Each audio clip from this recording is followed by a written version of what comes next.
99.5. I hope that you enjoyed your weekend, and I also hope that you're starting your Monday right. This is Love 99.5, and it's on, Love. And 99.5, of course, is Love in the Morning that we're bringing to you. And Leo Stanley chose this very one, and he's excited about the song because, according to him, who's enjoying the song? Joel was throwing tantrums in there. Yeah, right. Well, I hope that the person that questions or queries you about song choices will come and give you a thumbs up on this one. I have to master courage and address it.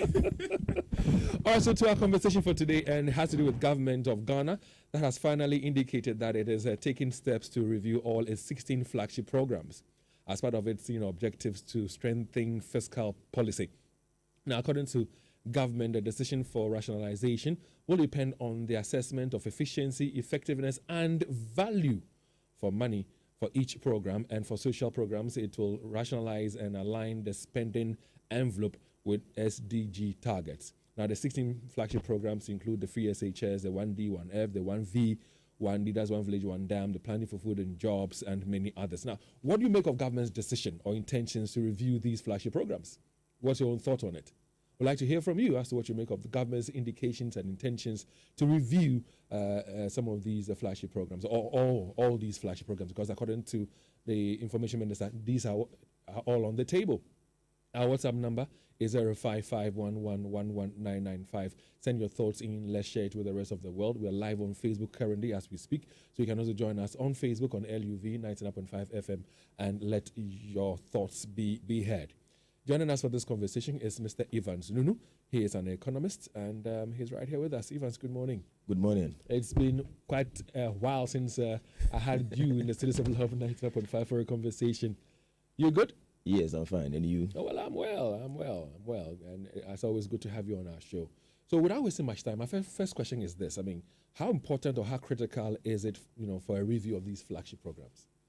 Well, you would realize that we are struggling to even cater for very important things we need to cater for.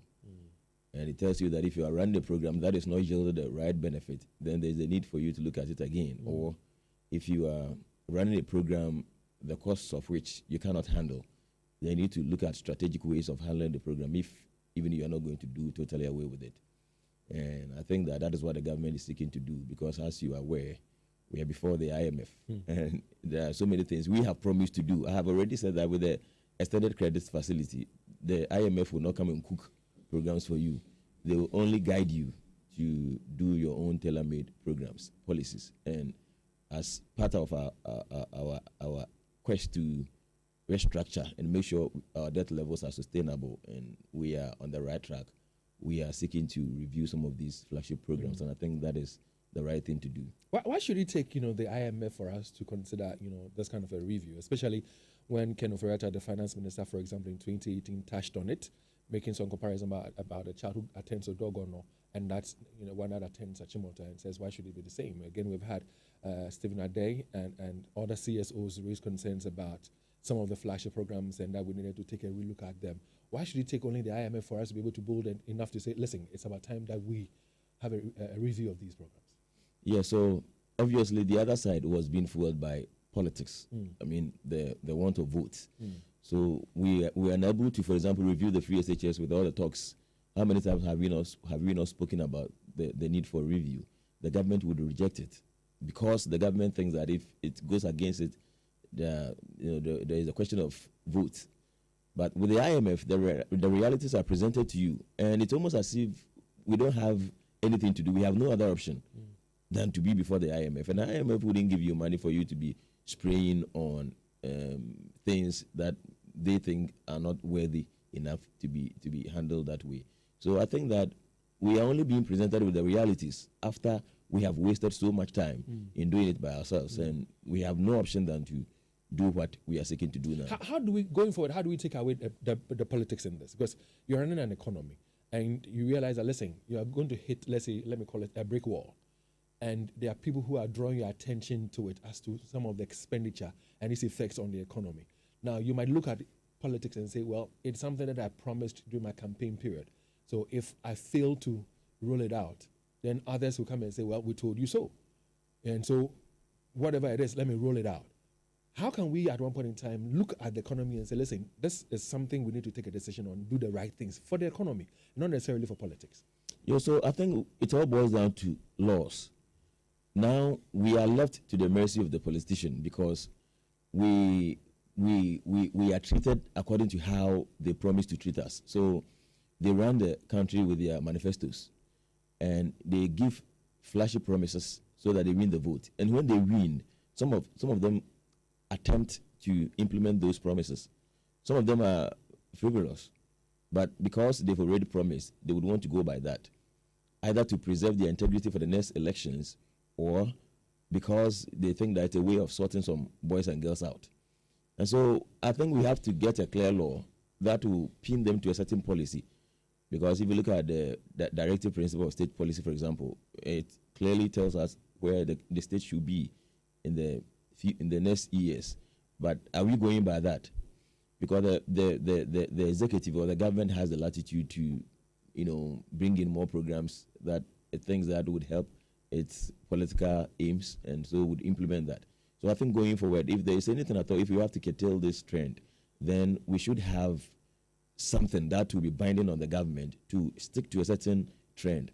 Otherwise, this concept of I do something, I am out of power, we leave it to get rotten, and then the new government will start fresh programs, and that will also be stuck in the middle, and it doesn't help anybody. So I think that going forward, we should have strict laws that will be binding on the executive or the government to do what we all want the government to do. But would you say that the electorate themselves, if, for example, government comes and says, before I got into power, I made such and such a promise to you, but in power, I realize that, well, there are challenges. So listen, bear with me.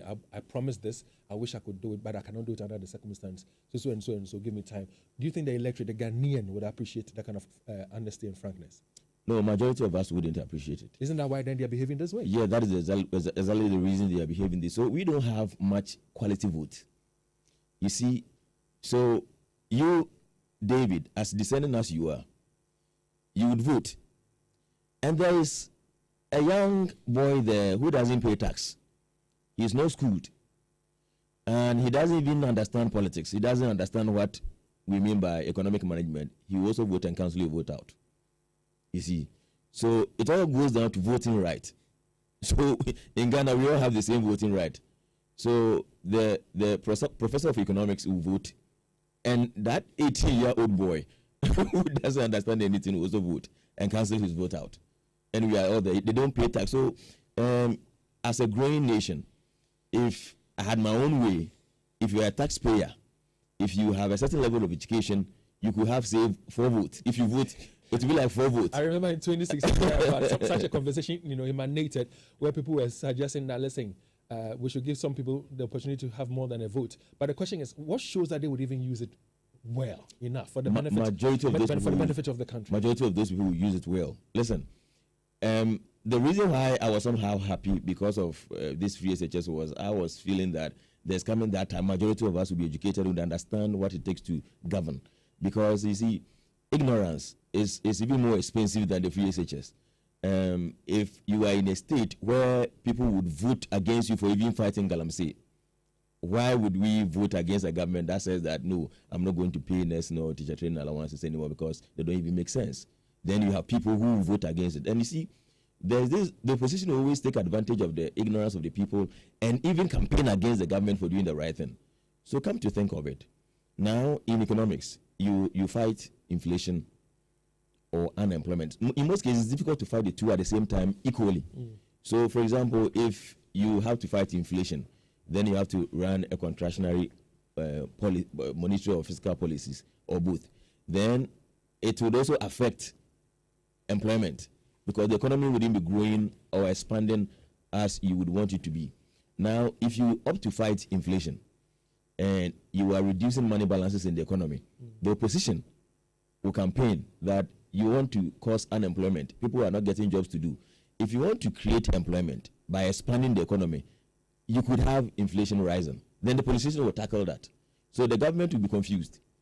All right. So because most people are, excuse my word, may not be as discerning as we want them to be, they will vote anyhow. And in the heat of campaigning, once they begin to the opposition begins to make noise. I'm not talking about current opposition, but it's a trend.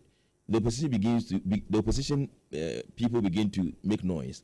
Then, as many as ignorant people we have would also buy into it and start voting anyhow.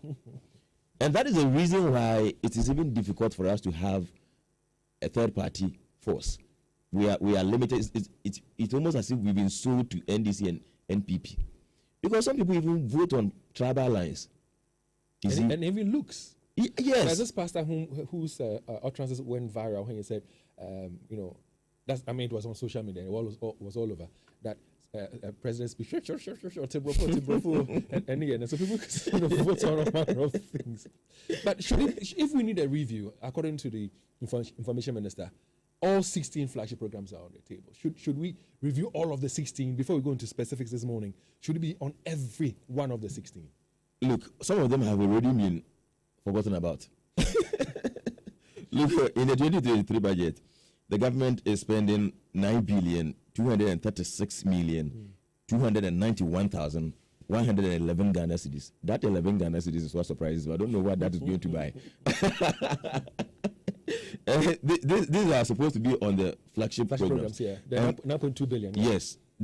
Yes. Meanwhile, it doesn't include some of the flagship programs. So that presupposes that probably the government... out of the 9.2, were they specific on the flagship programs? Yes, they were specific. We have, and you see, some of them, I don't know whether they are embedded in others, but they listed road infrastructure, free senior high, blah, blah, water and sanitation initiative, school feeding program, planting for food and jobs, railways development, infrastructure for poverty education program, livelihood empowerment against poverty, nursing training allowance. Some of them are already in the system. And so these are, it's 16, all right, but you don't see one constituency, $1 million or whatever it is. Those ones did not feature here. So it presupposes that probably they think that those ones are not. But again, worthy enough with all the 16, do you think that although you're saying that, well, some of them were captured in the budget, and like you rightly put it, from the 2023 budget statement, it revealed that government has listed 16 programs as its flagship programs, projecting for them to cost like 9.2 billion. I'm just estimating 9.2 billion. Meanwhile, a further analysis of previous budget statements presented to Parliament by the Finance Minister, that is Ken Ofori-Atta, also shows flagship programs have enjoyed budgetary allocation worth 33 billion in the span of 3 years. Now, you ask yourself, so if we've spent 33 billion in 3 years, what do we have to show for it? And that's how come the World Bank, for example, will say that when it comes to the free SHS, it is poorly targeted. Now, would you say that there are some of these flagship programs that we need to do away with? And which one would you say should go away? Yes, so you see, that brings to mind a very important aspect of this free SHS. Targeting. We'll talk about the free SHS. Okay, soon. Good, all right. Because we'll tackle some of the specific, flagship programs. And I just want to know, out of the 16, yes, should we say we don't need to review A, B, and C? For this one, we should do away with it entirely? Because we have one constituency, one warehouse, so said. Yes. One village, one constituency. We have one village, one dam. The planting for food and jobs, the warehouses. I mean, a lot of them. Yes, so you see, I would have answered that question easily, but my point is that they don't feature. So it's almost like I bring out flagship programs. I don't talk about them anymore. So we have few of them the government is concentrating on. So those ones that might not be so important, the government itself is not even giving them attention. Because if you look at the 2023 budget, the 16 flagship programs we have, they do not include this one constituency, one blah, blah, one warehouse. They don't feature here. So I am thinking that already those ones are not being given attention. So I will not even say the government should forget about it, because already the government itself knows that it cannot handle it. All right. So those that they have stated are those that I think that probably we may have to look at them again. And I think that some of them, for us to create secretariats, for example, the one district, one dam, and planting for food and jobs. In my honest opinion, I don't see why we should have two separate secretariats for these programs and have different vehicles for them and spend separately on these programs. Because I think that if we are talking about one district, one dam, and it is not as if we are going to generate electricity with that dam, but to enhance agriculture and stuff like that, then why don't we fuse it into the planting for food and jobs and have a same secretariat, same staff, so that if we are going for monitoring, we don't have to use different pickouts for one district, one dam, and one district on planting for food and jobs. We use the same extra resource. cost. Yes, and pay someone there for. So at this point in time, I'd like us to do some specifics. But before we go into the specifics, is there anything you want to share, Eugene? You asked Evans about how the government is which of the programs are critical. Or which of the flagship yes be done away with. David, Listen, if you join us on Facebook right now, I'm sure that we have projected a few things that would, aid you as you listen to us, so you get to know some of the flagship programs and how much budget allocations has been put in front of it. Yes, David. You see, when you go through the budget, and I think that let me give you that. I picked it up now. When you look at the 16 items listed, some of them are not flagship programs. Constructing road is not a flagship program. What they do is, I see this government is good with creative accounting. That's what they do. Now, David, when you go through the 16, and that is appendix 6 of each budget. For example, they list the NIA cars as a flagship program. David, do you notice? In the last budget, for example, they listed government communication in the 2021 budget, appendix 6. Anybody can check 4 million Ghana cedis as a flagship program. Now, David, the key flagship programs in these 16 items will be just about 10. Or maybe less. Or less. Now, David, look at something. A government that campaigned on the back of industrialization and not taxation. We are planning to, in 2023, when we do the addition, almost 500 million cedis for nursing and teacher training allowances. For 1B1F, 200 million. And I can confidently tell you that when they read the media budget and you see the withdrawals, you see that what the finance ministry has released will be far less than the 200 million. So you see where the issue is, what Evans was talking about. You are spending $500 million on allowances, but industrialization, that can give someone a permanent job where the person will pay back to you for you to defray the cost in form of Senate contributions, in the form of income tax, and either because the person is via or even export and getting foreign exchange. Exactly. The person can rent a room, pay electricity. All that you are getting taxes to pay the cost. That one is 200 million. So it tells you where the mind of the government is. But that's why he also mentioned that some of the things we know we cannot achieve them, we cannot fulfill them, but for politics, and that's why we do these things, and we run the economy down. So, for example, let's be specific here now. Let's go into specifics here. For example, the free SHS is part of the policies, for review. I mean, the IMF says we need to review it, and they've said that it was poorly targeted.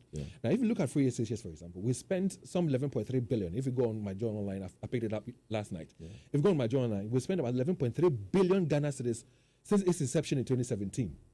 And so if you spend so much, and it's again targeted to be roughly 4% of GDP. Now, if you spend so much, and then the IMF comes to tell you that, listen, it is when it comes to enrollment, you've achieved something. But when it comes to impact, you have not achieved much. It means that, and like they really put it, wrong targeting. It means that we've done the wrong things from the very beginning. And yet people have talked about it. We have not really given a listening ear to it. Let alone for it to say, let's do some cuts here, let's review it. Now we are being compelled to. What about the free SHS should we look at? Should we review? How much cost savings can it be in there for us? Because if you listen to my introduction, they talked about whether it's giving us value for money. What should we really do with the free SHS? All right, so let's start off with what IMF thinks. And IMF thinks that it has been, the targeting has been wrongly targeted. Yes. Now, we have been talking about that already because I am still thinking how we as a state should pay for the school fees of Ken Oforiatta when we all know how much ministers take and the allowances and stuff like that. So why should we pay for his word? I'm only using him as an example because he's a public figure and he's directly involved. All right. But there are several other big men we are paying their children's school fees, which doesn't even make sense. So they are saying that because, first of all, the IMF is not against social spending. But then if they think that it is not a matter of social spending that is taking care of the vulnerable, but you are doing it anyhow, then they have every reason to question it. So, yes, the free SHS was supposed to help the poor. Now, it is not helping the poor. it is having both the rich and the poor, and that is their problem. And it's that even is my worsening the problem plight too. of the poor, because the other components that goes into before your child gets to school, the other things that you have to buy, that alone is so huge that it's affecting some parents negatively. And because of the quantum, the poor man's child that is supposed to get enough food to eat is not getting enough food to eat because the rich man's child is eating the food. And normally we give them even priorities when they come to school. Look, if you are aware that this big man's son is in your school, they will give him a priority in terms of even food distribution. Preferential treatment. Yes, preferential treatment. And the poor. So for want of time, Ivan, so what exactly would you want us to review when it comes to free SHS? As an economist, what should be done to it? Yeah, so first of all, they have to tell us where they are getting the money to finance it, because look, since last year, we've been doing more than 11% budget deficit. The last time I think was it a month ago, so I was doing some of these calculations, and I realized that was it last year or so, we had to spend over 5 billion in excess of what we budgeted to spend. And I realized that the Bank of Ghana was doing monetary financing. That meant that the inflation we see, the free SHS could be part of it, because if we are not clear in our mind where the money is coming from.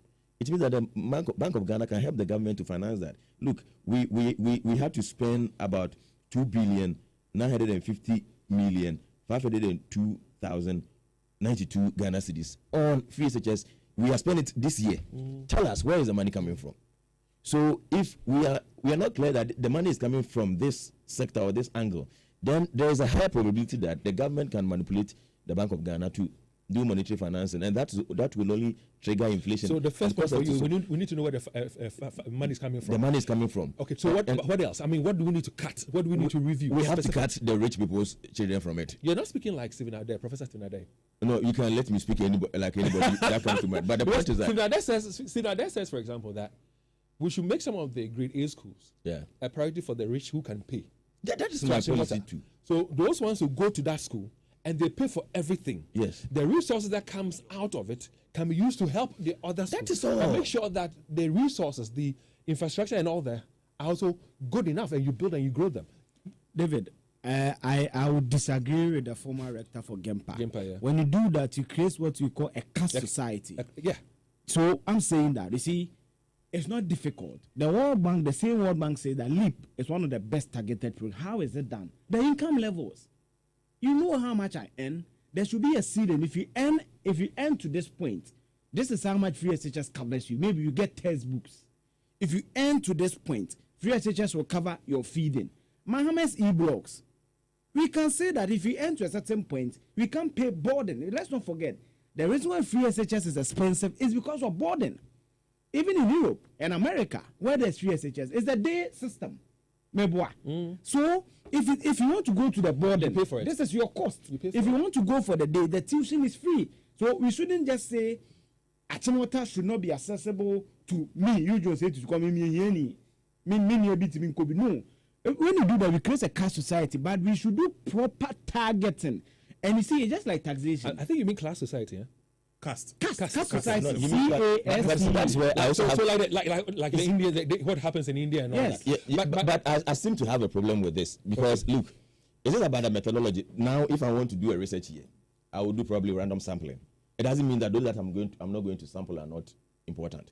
So we can categorize the schools, and within every category, we can reserve some for the vulnerable. Let's say some very brilliant ones. So in Kumasi, let's say we have Prempe, Opokuwari, and any other the grade schools are TMAS, CAS, all those schools. Then we can sample some of them out and say that as for these schools, if you come here, it's fee paying. You understand? I'm telling you that just for saying that fee paying, there are people who will come there just to prove that they are wealthy. You see, so people take their words to these very expensive schools in Accra, not because the teaching is even different, but they just want to be seen in a certain class. They just want to have a certain prestige, and so they send their children there. Sometimes it's not about the teaching or it's not about anything. You understand? They want to be associated with a certain group, and I'm saying that with the caste, my brother Eugene, it is everywhere as we speak now. There are some people who are doing medicine here in UST not because they passed, but because they have money, fee paying. Yeah. So this casting, it doesn't come, my brother. So you see, society is already a caste society. All right. So let's be realistic and frank with ourselves. We need the poor to be catered for. And what we are saying is that the rich in this country must cater for the poor. And in doing that, we have to create a certain system that we can get them to cater for the poor. All right. Yeah. So now, how are we going to do it? Because you also feel that the poor must be in Achimota. Everybody should be there. Yes. But there are some people who will not give you the right account of themselves. There are people who are rich, but it will be very difficult for you to know that they are rich because they are not probably even in a formal organization for you to be able to track their income levels. Our system is not transparent enough. Yes. David, there's a question from, the source. I've sent it to you. He says that how can the school feeding be sustained? How can it really be sustained? The school feeding. Look, right from today, if I were the president, I would have changed the whole model. To what? How can you say that those students should come and eat and everybody should eat? Does Ghana have the money to do that? And such a program, how much are we even spending on it? School feeding program, we are spending 969 million Ghana, close to $1 billion. And it's not as if it is the poor that are feeding on this program. Everybody. Sometimes they can even take the food and waste it. They don't eat it. You see? Sometimes because of the quality. Yes. But in all this conversation about a review, I keep asking, what kind of a review do we need here? Because listen, between 2021 and 2022, some 1,308,816 benefited from the free SHS. Now, if you look at the fact that we're talking about reviews, how about people who are living in Ashanti region? That has more of the the senior high schools with more people in there. How will parents and guardians be able to manage it? I give the figure again. Between 2021 and 2022, 1,308,816 benefited from free SHS. Hitherto, I'm sure that a large proportion of this number, these beneficiaries, would not have had access to education. Yes. So how do we do it such that the poor will not be hard hit and that their kids can still access education? Yeah, so we have to let them fill forms and declare their poverty levels. Look, for someone to stand by the road and beg for money means that the person really needs the money. Because if even we begged Eugene to go and stand by the road and beg for 2 days, he wouldn't do that. For the fear that his classmates will see him begging for money by the roadside. People have integrity, people have prestige and dignity. So I'm saying that if people say they are poor, let them declare that they are poor and we take care of them. There are several people who will never do that. When we were in tech, there was, is it Akuetteh or so? KBN. I never filed for it.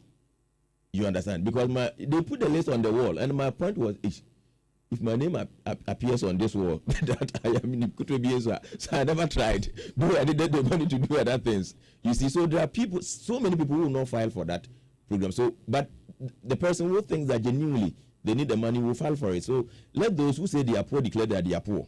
And then it's like the HIPIC. You have to tell the whole world that I am poor, and then they will help you out. So if you say you are poor, fill forms, tell us why you are poor, justify your poverty, and then we'll help you out. But we just don't roll it out for everybody to be in. When someone is driving G-Wagon, they tell me that I should go and pay his child's school fees, and then we suffer. Meanwhile, because of this, I suspect that it is because of this the Bank of Ghana has been doing monetary financing, and our inflation level is where it is. Tell us where they get the money to finance the huge deficit we are running. Let's look at, for example, health. And when you take a look at the SDGs, for example, it states out clearly what our targets are. Meanwhile, if you listen again to the IMF, the IMF says that, for example, the NHIS, which of course was expected to be universal, covers only half of the population. It also says Agenda 111. It's not part of the flagship, but it was due to the challenges we realized in our health system during COVID that the president mentioned Agenda 111. And they're saying that it should be reprogrammed and completed within a space of 5 years. Would you say that, per what the president communicated to the nation at the time, it was overambitious? Yes, but we said it here. I remember saying that the government cannot build that. Look, if you go to the hospital and you smell the morgue, you're almost on the verge of dying. You see, sometimes the scent at the mortuary is not the hospital scent. It's like a mortuary. You see, and it's because we are not managing and handling our hospitals well. I think that we have fantastic facilities. We need to modernize them. the awards, when you go there and you are spending 1 week there, it should not speed your death up. You should be able to come out comfortably. If you took your kid to the hospital, the ward in the hospital, the difference between the home and the children's ward should be similar, so that the child can have, can think that you have taken the child to a different place, maybe a hotel or something. But you go there and everything is messed up, and you tell us that you are going to put up more facilities. Look, Konfanochi and this Atonsu Hospital, they need help. You see, we have to, expand their facilities, give them modern facilities. My wife told me that is supposed to be the regional hospital. I don't know what that's Agogo Hospital. Yes. And that's why we're building one at Sewa, for it to be the regional hospital, because that one is the regional hospital. That's why we're putting up one at Sewa. But for now, Afari also. Afari is the military hospital. The regional hospital is supposed to be this one. Yes, but if you have not gotten a new hospital, the regional hospital, I'm sure you've been there. Oh yeah, not being there as there. You drive by, you see what is there. And that hospital must be attended to. They need facilities. You see, Konfanochi needs facilities. When the president, announced this Agenda 111 in April 2020, Ashanti region was or is to get some 16 district hospitals. Yes. Now, looking at the health facilities that we are already lacking behind, if we say we're going to have a review of these, what does it mean to healthcare delivery in Ashanti region? Look, for now, we don't have the money to do all these things the government is saying that we are going to do. They are fantastic, but the money is not there. So I think that with the little amount of resources we have to give attention to the already existing ones. Complete Aferi. Yes. Complete Sewa. And all that. The tech hospital. What's the name? There's tech hospital. The teaching hospital. The teaching hospital there. It's still been there for over 15 years. Yeah, then they are doing well though. I think I see huge development going on there. But I think that they have to speed it up. And if we cannot do new ones, let's modernize the existing ones. I think that is where so my when we say review, they are saying that we should be able to complete them in 5 years. How possible is that? It is extremely difficult. Within 5 years? Within 5 years. Why? But your pension bondholders are on the necks of the government, and you are talking about 5 years. Look, in the books, it will be very difficult for us to achieve these things, because even the IMF program, it's not a 1 year program. They are not giving the money to us within a year. So we do not have the luxury of, bringing up new huge infrastructure projects. We should not deceive ourselves. So with the little monies we have, let's go to Konfanochi. Let's go to Agogo Hospital. This hospital, that's where my wife works, and I'm almost forgetting the name. Kumasi South. Kumasi South. They need facilities. Look at their roads. So if you are taking a patient there who has waist pains, and the patient has to go through this. Isn't the road better now? Road. It is better now. Go there. Oh no, it's better now. The road from Coca-Cola heading towards Filiasi Road is better. Sometimes if that's what I pray that one day I become the president, because of my wife, I will build it again. Okay, so for one of time, let's quickly talk about the planning for food and jobs. I was excited about planning for food and jobs because it was, again, according to the SDGs, it's supposed to give us food security and all that.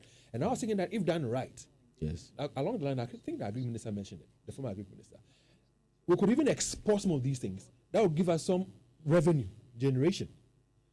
And now, if it's going to be part of the programs that we're going to review, what about it are we going to review? And isn't that going to affect us negatively? No, we have to review positively. So with the planning for food and jobs, I think that if there is any review, it should be that we are injecting more money into it. You see, in as much as we are talking about reviewing free SHS and the rest to reduce how much money we are pumping into it or managing costs, I think that with planning for food and jobs, we need to give it more attention. You see, look at the budget, and it doesn't even make economic sense. In my view, two of our most important flagship programs are the planning for food and jobs and one district, one factory. 1D, 1F, yes. And I've always maintained that. But listen to this funny thing. One district, one factory program is being given 200 million Ghana cedis. 200 million, 417,720 Ghana cedis. Once again, I wonder what the 20 is doing there. The 20 Ghana cedis is doing there. So, if you are giving over 1 billion to free SHS, and one district, one factory is getting only 200 million, or yes, one district, one factory, 200 million. Look at it. It tells you how important that program is to you, and that is why most people in this country are unemployed. Because one day, so one factory is supposed to give us employment. You understand? Planting for food and jobs is supposed to strengthen our agriculture. Now, already we know that there is agriculture, industry, and service. In Ghana, we seem to be doing well in agriculture. And even with that, it's not because of our own effort, but naturally we are endowed. So we have timbers, we have other things, and everywhere you put seed, it will germinate. So it's not as if you are putting too much effort. So we seem to have agric. Industrialization is something we are still struggling with. One district, one factory, in my view, is one strategic engine we can use to industrialize. But look at it, 200 million. And look, we are talking about expansion of private, enabling environment for the private sector, or helping the private sector to also be able to employ. Now, microfinance and small loan center, we gave it 40 million. That cannot even build a cathedral. Given an you have airspace, what advice would you give? Looking at planning for food and jobs, and it's an area where I loved it when I heard about the policy. Yes. Because like I said, if you look at how much tomatoes we even import from Burkina Faso, just as Ghanaians, and I'm wondering how much they earn from tomatoes exportation alone from Burkina, whose lands are not as fertile as ours, and they're making so much money. How much do you think we should pump into planning for food and jobs, for example? How much should we be pumping into 1D, 1F, for example? So, in my view, as an economist, with the monies we give to free SHS and school feeding programs, I would have diverted those monies into planting for food and jobs and one day so one factory. Look at the NABCO people we just ejected to go home. If we had one day so one factory properly running, and some of them were operations managers, marketing executives, and the rest, these people can easily handle their kids' school fees and feed them properly in a dignified manner. Give them sardines to eat, and not this egg that my brother. Look, so I think that as a nation, we should pay more attention to the one district, one factory, planting for food and jobs, because if there is enough food, remember, our inflation, food inflation had been disturbing us over the period. So if we have enough rice production, tomatoes, as you are saying, and everybody is eating, you have enough income to pay for your child's school fees. Do you realize that free basic education has been there for a long time, but most people wouldn't want their kids to be in what we call Saito. They will take them to the private schools, pay 1,000 a term, and they are comfortable with that. Why? If we are able to empower the people, if there is enough food in the system, if there is enough income, even if we run free SHS, people will not mind us because they wouldn't need it. They would want to establish a certain level of integrity and dignity for themselves, and so we would ignore it. So though it will be there, the government will not have to spend much. It is only those who really need it. So I mean, the public schools we have, the GHS and the basic, those that have their kids there are people who really need those schools. So it beats my mind. If you look at the budgets and the allocations in front of it, and usually you ask yourself, where lies our priorities? Because even if you are borrowing and investing in agriculture, and you know that when you get it right, you get enough yields. Right now, when you go to the market and you want to buy tomatoes, 26 tomatoes, you will never buy 5. So it tells you that in the inflation basket, foodstuffs is going to definitely push it high. Yes. So if we have our priorities right, invest the right amounts of money, cedis, dollars, whatever, into the right areas, and then we're having enough, harvesting enough. Locally, we'll be able to be food sufficient, and then we can export and make some monies as well. What would it take for us to get our priorities right? For us to focus on the right areas and invest the right amounts of monies in there. David, anybody who has done social studies in this country understands the economics of this country. You don't need to be like Mr. Nunoo to study economics even at the PhD level to understand the economics. It's the basic. David, now when you look at even the flagship programs, that's why I told you that. When you just take a glance, you clearly see where the mind and the focus of the government is. Now, David, about 1D, 1F, you realize, if you remember, I've also told you severally that for me, it is the game changer for this country if you do it, if you're able to do it well. when Brian Champon came, the first thing he did was that we suspended PFG. You know, it's even been suspended the fertilizers even before the review starts. We don't produce fertilizers, so we are creating industries. Why are we not saying that? Why are we importing maybe fertilizers made in Russia? What can we do? What local materials can we do together for science to produce fertilizer that may be, even if they cannot give us that yield, but at least it will make us cut some cost. David, recently I was in the Eastern region. Go and look at the oil GOPDC, the Ghana Oil Palm Development Company is producing at Kwai. But when you go to the inflation, the first 10 items, oil is there. We want vegetable oil. Meanwhile, we don't produce them here. Yeah, I drink one. When you go to GOPDC, just last week I did a steal with it. No difference, really. It's just the packaging. So how can we have an industry at that GOPDC to maybe handle their packaging for them? David, Eco Juice only comes out when the president visits there. Have you seen Eco Juice in the market? No. The tomato factory that the president cast out for, have you seen some in the market? So you see, the thing remains on paper and in the industry. Jojo Kobina did the documentary, the rotten factories or industries. We just cast off for them. The Casa de Europa, whatever in Cape Coast, they are not working. The sugar factory. They are not working. I used to starch factory. Yes, because as Evan said, the sugar, was it the one that after they built it, they didn't have the raw materials? Yes, because you see, we are spending 500 million cedis to pay allowances for the people to come and sit home for 2-3 years without jobs, and giving 200 million cedis to industries. David, you see, as I'm sitting here, Ghana Nyamesum Faso, every month, all of us in the formal sector, when we pay our income tax, there's Senate there. Yeah. Because I save at the bank, Access Bank so when they declare profit on their investment, doesn't the Bank of Ghana take some money from them? So every facet of my life, I'm paying some form of taxes to the government. So but we pay allowance. So, we know our problems. Yes, but we know how to fix the problems. But we don't want to fix the problems. Yes. The question is why? Politics.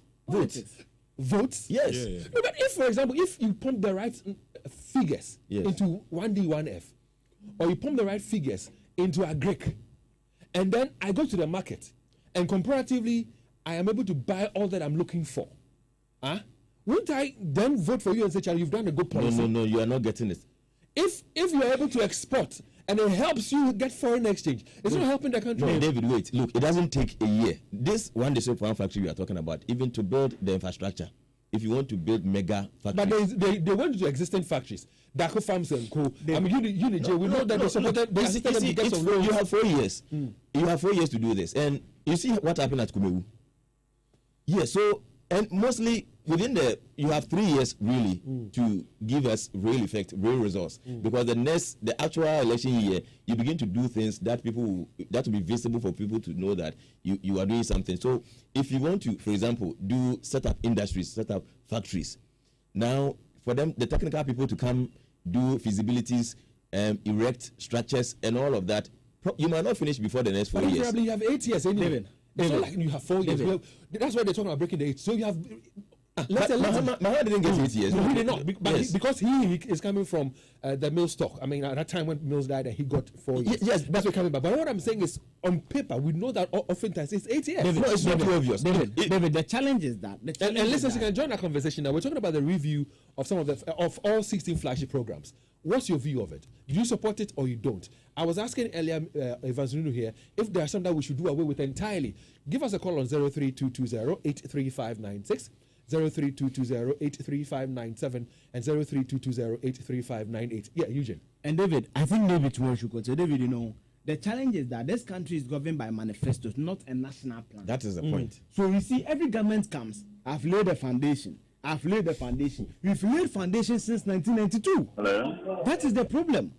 Because we are governing our countries not with a manifesto, but not with a national plan, but with party manifestos. You get the issue. Because David, you see, these problems Evans is talking about, the finance minister knows, the president knows. They were speaking about it in opposition. But the issue is that when they come to government, they are not thinking necessarily about developing the country. They are thinking about the next elections. So whatever decision that they take, Massimio to vote. The president implemented free SHS in 2017 because why?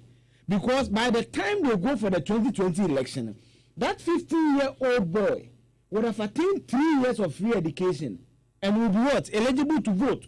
So the president in COVID will say Akuetteh graduate. Why? So he comes into power on January 2017. September 2017 goes to Akuetteh and starts free education because he knows by the time of 2020 they are ripe.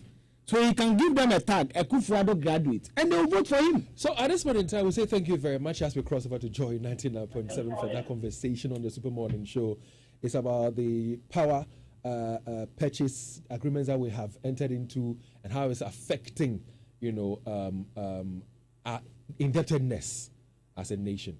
And Kweku Aochi is on the show. So let's cross over to Joy 99.7 for that conversation. Tomorrow, God willing, we might continue this conversation and have you join us on the conversation as well.